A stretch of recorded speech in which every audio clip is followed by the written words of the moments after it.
Guys, welcome back to one of the hardest working FPV channels, Drone Camps RC with DarwinFpv CineApe 25. Let's go ahead and get it on the bench. Let's talk about it. Let's fly it.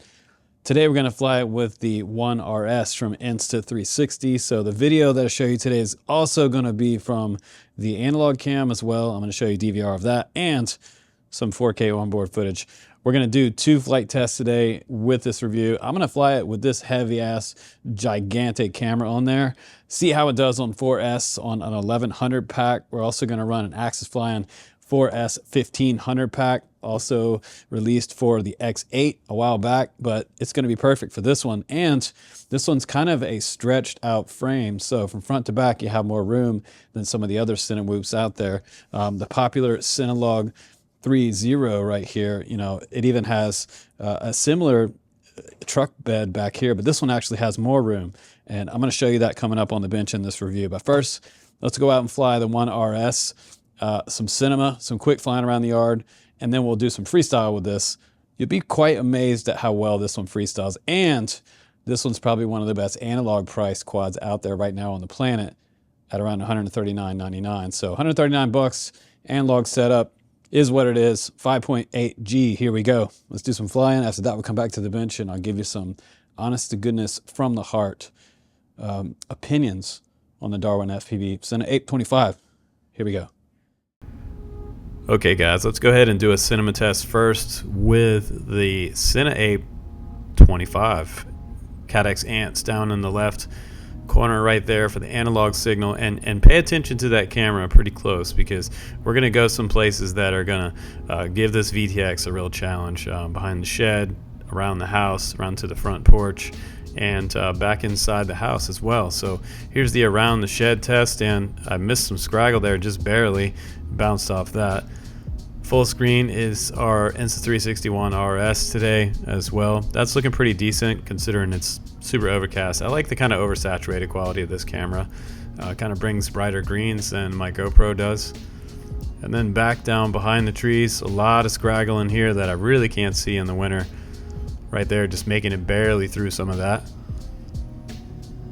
And keep looking at that VTX there. I have to say, for a dipole antenna coming off the back, the stock setup actually did pretty decent. I was not expecting that it would perform as well as it did. And guys, I gotta be honest with you, the 1504 motors make me really want to freestyle this baby. I wanted to flip this and roll it with the 1RS on there, but I really didn't want to like break something the first flight. So this right here is my maiden flight, and the way it tracks, you can really see how a quad tracks indoors. Once you go inside with something this heavy with a 1RS on the front or a GoPro, I mean, a 4S quad, 2.5 inch props inside, you can go pretty quick. Turn the camera down, you'll go a little bit slower, but I'm able to kind of back off my forward speed and slow down quite a bit when I want to. And past about half stick to 3/4 stick forward is where it really starts to take off. I got myself in trouble a few times, but the cool thing about this flight control is it doesn't trip up. And here's where I just really slowed down. I almost feel like I'm flying through here like a Tinywhoop. It's pretty slow for a quad this size. I'm kind of tree explorer with it a little bit, find some gaps, go places I normally wouldn't go with a non-prop guarded type of quad. And that felt pretty comfortable. And again, this is my maiden flight, so every quad's different. That's what you have to understand about reviews. When a reviewer gets a quad, we're flying it for the first time. So I had this one in the backyard today. Had a good handful of flights with it. And my main takeaway with this quad is that the VTX has great penetration. It never fail safed on me, going all the way to the front yard, around the house. The XM Plus held true, never fail safe. And I feel like this quad has a nice stability to it with the inverted motor design, and it has tons of power. When you take this 1RS off there, or you take your GoPro off there, it becomes a freestyle beast. And I'm gonna show you guys how much of a freestyle beast it is coming up, and we're also gonna do some extreme durability tests in this review. This baby is durable. There's no doubt about it. I banged into pretty much everything in the backyard, and we're going to do some turtle mode testing as well.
All right, my friends, welcome back from the flight test. Can you believe that this little tiny 2.5-inch quad Cinewhoop would carry an Insta360 RS?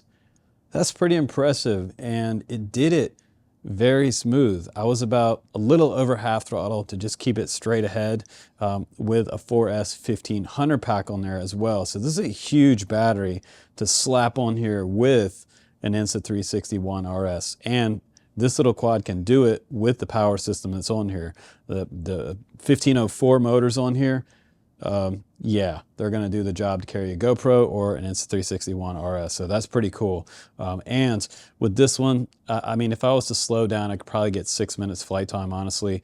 If I take this off and I run something like, which I should have on here, the Thumb Pro 4K, that camera right there is about, what is it, 15, 16 grams, you guys, versus like, well, this one's a little more around the 150 gram weight point. So you're adding quite a bit of extra weight there. So let's go ahead and add it on the scale. Let's just drop this right on the scale as is. Well, we could take the camera off for now. Let's just do quad only. Make sure my scale's behaving. And we have 155 grams. We stick, say, a 900 4S on there. We're up to 246. So if you want to keep it under 250 grams, DarwinFpv suggests using the 4S 850 to do that. You should be fine there. Once you stick an action cam on there, you're going to go over 250 grams depending on what country you're in. I guess that might matter. Now the 4S 1500, we're looking at 300 grams. And let's stick the Insta360 RS on there. That's 312 with a battery of choice for that for a long flight time. I mean, we're getting all the way up into 459 grams for the total takeoff weight with that setup. But if you're not worried about weight, then I wouldn't worry about it too much. The 1504 motors on here, that is what makes this quad fast. And this power system is what makes this quad able to carry a GoPro or a One RS. So I'm happy to see that this came with a full-size mount. Originally, when I did my original stream, we were unboxing this, I thought that it was a micro mount. I was wrong about that. It's actually a full-size GoPro mount. This is a micro mount right here, and I couldn't just slap this one on here, which I would have preferred to do. It would fly amazing if you want to do freestyle and get some 4K stabilized with gyroflow. You can do that type of setup.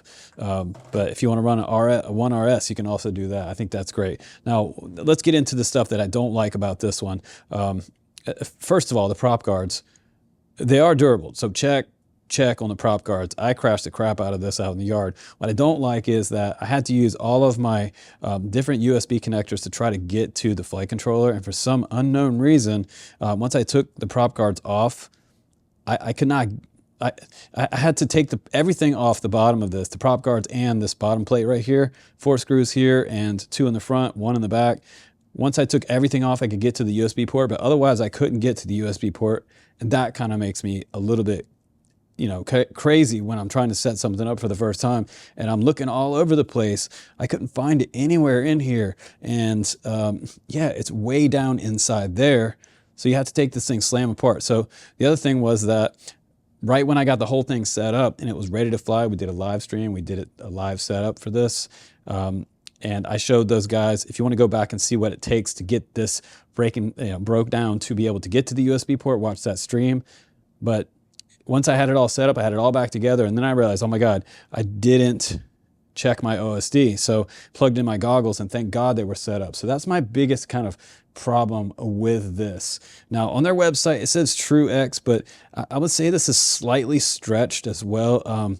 From front to back also, I like the fact that it does have a very long body on here. If you look at it in comparison to the Cinebutt, I mean, this is a much more expensive quad, but once you get past here, past this camera mount takes up a lot of real estate. So if they had something a little further forward here and they didn't have this big plate right here, you know, this is nice for dampening for pro video if you want to do some fly-throughs for real estate or whatnot. This quad will do the job, but again, it's more expensive. But they also have less truck body back here after the mount. So if we measured this from the edge of the mount back, you know, once you put the battery on here, you have no room left over back here. So once I put my battery on back here and the tilt of the GoPro back here, I still have room enough to put my receiver back here on the vertical type of setup from front to back. So there's plenty of room here. Now the motors, 1504, I love the power system. I got to get into that. We got to give them praise for that. So DarwinFpv inverted motor design, 5-blade props did okay. I couldn't keep this thing off the ground. I crashed it all over the place. These motors are super, super fast. 3600 kV, HQ props on here, T63M X6 props, kind of a Cinewhoop style prop. Seen these before, they do pretty good. Now in the back here, my UFL connector popped off of my transmitter when I took it apart. So watch out for that. And this seats down into this TPU mount like this, and mine obviously popped out. But you also have a setup back here for an Immortal T if you choose to put crossfire on it. I believe there's enough UARTs on this one that you can do that. It looks like it's about a 3mm top plate design here. It's already had the 3M set up for the battery, and it comes with 2 straps in the box. So if you want to put an extra strap on there, you can do that. I just ran 1 strap. I couldn't get the other strap through here once I had the quad back together. So that was kind of a thing. But also we have around a 30 amp ESCs on here. So you're going to be able to run 4S on it. They also make, aside from an analog version, they do make a Walk Snail Avatar Mini version. So, and they have a Runcam Falcon Nano version coming as well. So they have a few different versions that are coming out. But so if you want to go HD with this, you could, but at that point, I don't know if you really, would you pay that much extra money for a cheaper quad frame? These parts are going to be cheaper than your Cinebutt 30 parts. Geprc parts are going to cost more. The frames cost more. The frame kits do.